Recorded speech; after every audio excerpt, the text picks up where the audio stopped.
Muy buenos días, queridos hermanos. En esta oportunidad, en esta mañana, les invito a meditar en la porción muy especial, muy linda, de San Lucas, el capítulo 24, versículo 13 al 35, pero para abreviar, voy a leer solamente el versículo 29, cuando dice: mas ellos le obligaron a quedarse, diciendo: quédate con nosotros porque se hace tarde y el día ya ha declinado. Entró pues a quedarse con ellos. El mundo vive incesando sus ídolos, y todo ídolo puede tener cabeza de oro, pero sus pies son de hierro mezclado con barro, como la palabra profética de Daniel allí en el capítulo 2, versículo 31 al 33. Aparentemente son dioses poderosos, su aspecto puede ser glorioso ante los ojos que lo admiran, pero la liga de sus pies no es consistente y sigue el mismo camino del fracaso y derrota, de desazón para las multitudes que lo han aclamado. En Marcos nos dice que estos discípulos iban caminando en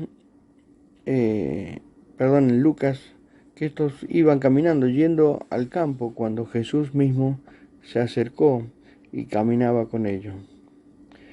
Esta tan gloriosa y singular experiencia ha servido como tema de meditación provechosa y rica para millones de creyentes que al paso de los siglos, en su diario caminar, han experimentado la presencia y comunión del Señor, aliviándoles del peso de la tristeza, la duda, el dolor, del temor y de la soledad.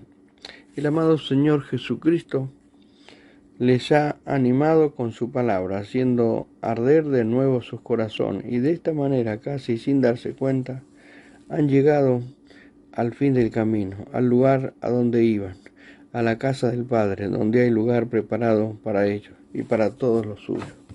Allí la comunión será más tierna y más inefable que nunca. En este episodio el Señor se manifiesta como compañero en el camino. Veamos las hermosas lecciones que pueden surgir de esta magistral porción de la palabra de Dios. Primero, el estado espiritual de los discípulos. Al fijar nuestra atención en aquellos discípulos, fácilmente observamos tres detalles que pueden también caracterizarnos a nosotros. Primero, falta de visión. Dice el pasaje leído en versículos 16 que los ojos de ellos estaban velados para que no le conociesen. Nuestros ojos también pueden velarse para que no reconozcamos su presencia en el camino de nuestra vida. Esta es una acción perversa del enemigo de nuestras almas. No debemos olvidar que el Dios de este siglo se cegó el entendimiento de los incrédulos para que no les resplandezca la luz del Evangelio de la gloria de Cristo, el cual es la imagen de Dios, según Crónicas 4:4. Pero tampoco olvidemos que Dios, que mandó que de las tinieblas resplandeciese la luz, es el que resplandeció en nuestros corazones, para iluminación del conocimiento de la gloria de Dios en la faz de Jesucristo. Allí en 2 Corintios 4:6. Sería bueno y provechoso para cada uno que lee este artículo que se pregunte: ¿cómo están mis ojos espirituales? ¿Padezco de falta de visión, de contemplación de su bendita persona? La palabra dice que si pues haber resucitado con Cristo, buscad las cosas de arriba, donde está Cristo sentado a la diestra de Dios.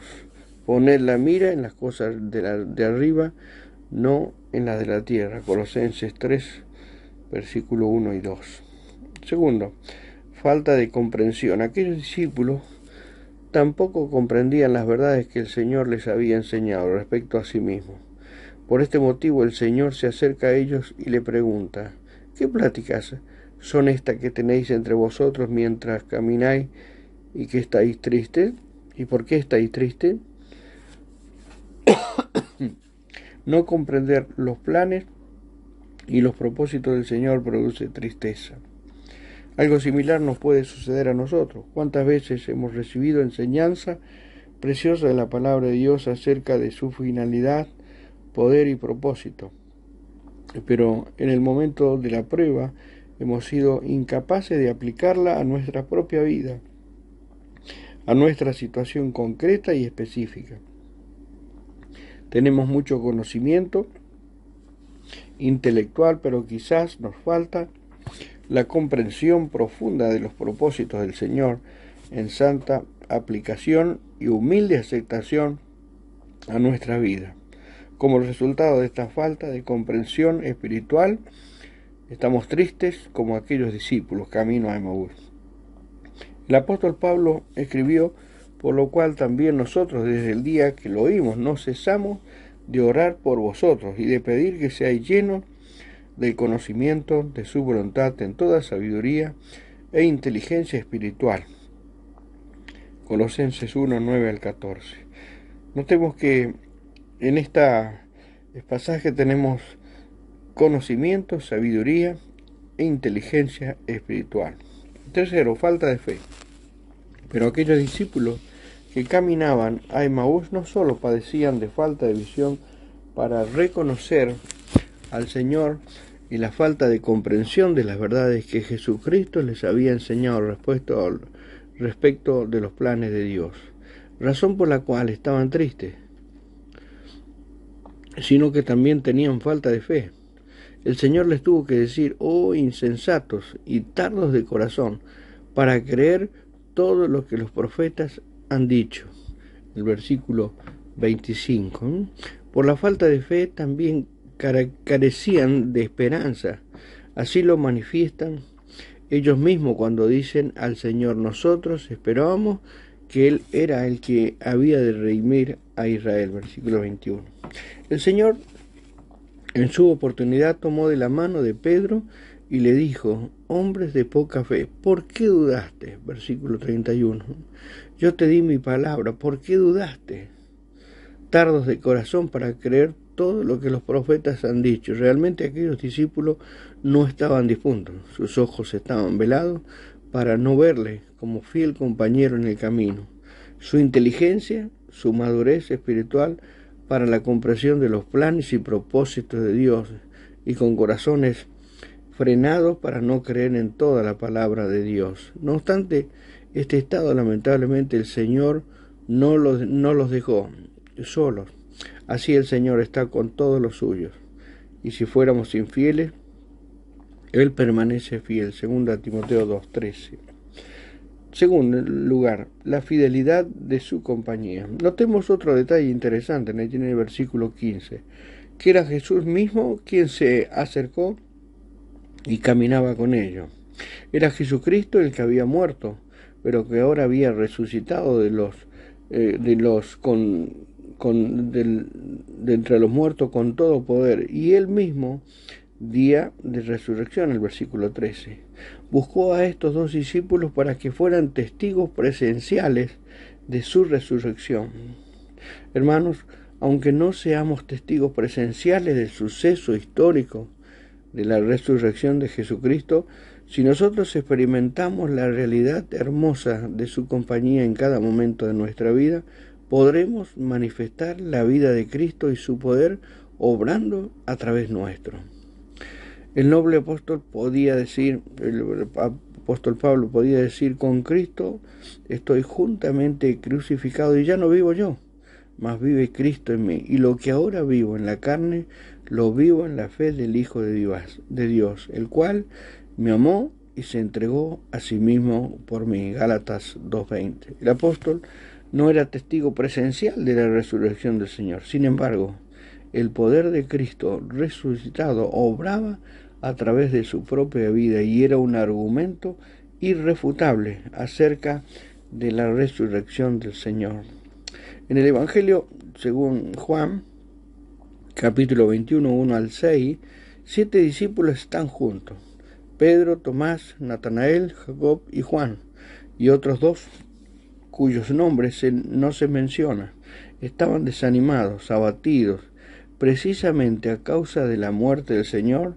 Estando en este estado de ánimo, les dice Pedro: voy a pescar. Y todos respondieron: vamos nosotros también contigo. Toda la noche trataron de pescar sin ningún resultado. No pescaron nada.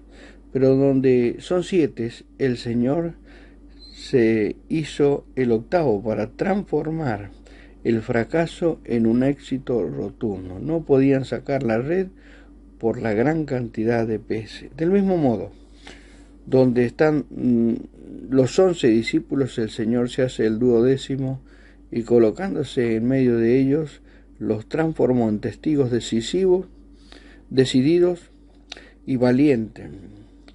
Sí, hermanos, Él lo ha prometido: yo estoy con vosotros todos los días hasta el fin del mundo. Mateo 28:20. Donde están 2 o 3 congregados en mi nombre, allí estoy yo en medio de ellos. Mateo 18:20. En la soledad del camino, Él se hace presente para brindar su compañía.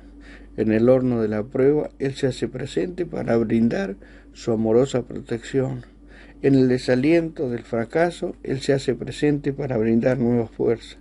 En el temor y en la cobardía, Él se hace presente para transformarnos en testigos valientes que con denuedo hablen la palabra de Dios. Qué reconfortante es pensar en el Señor Jesús como compañero en el camino. Desea acercarse a cada uno de nosotros para caminar cada paso, infundiéndonos ánimo y esperanza. Y por tercero, notemos que en aquellos discípulos fueron bendecidos porque le rogaron al Señor que se quedara con ellos. Llegaron a la aldea a donde iban, y Él hizo como que iba más lejos, mas ellos le obligaron a quedarse diciendo: quédate con nosotros. Entró pues a quedarse con ellos. Versículos 28 y 29. Qué linda expresión sería: Señor, quédate con nosotros en el día fácil de la salud, del trabajo abundante y bien remunerado, de la plena compañía de toda la familia. Quédate también en el día difícil de la enfermedad, pobreza, tentación y prueba. Señor, quédate con nosotros para impartirnos tu grande amor, la fuerza y aliento que necesitamos. No queremos sentirnos solos. Señor, quédate con nosotros, como lo hiciste con aquellos discípulos en Emaús, para experimentar la verdad renovadora de su presencia. Qué hermosas suenan estas palabras de sus discípulos, y sea la nuestra cada día. Señor,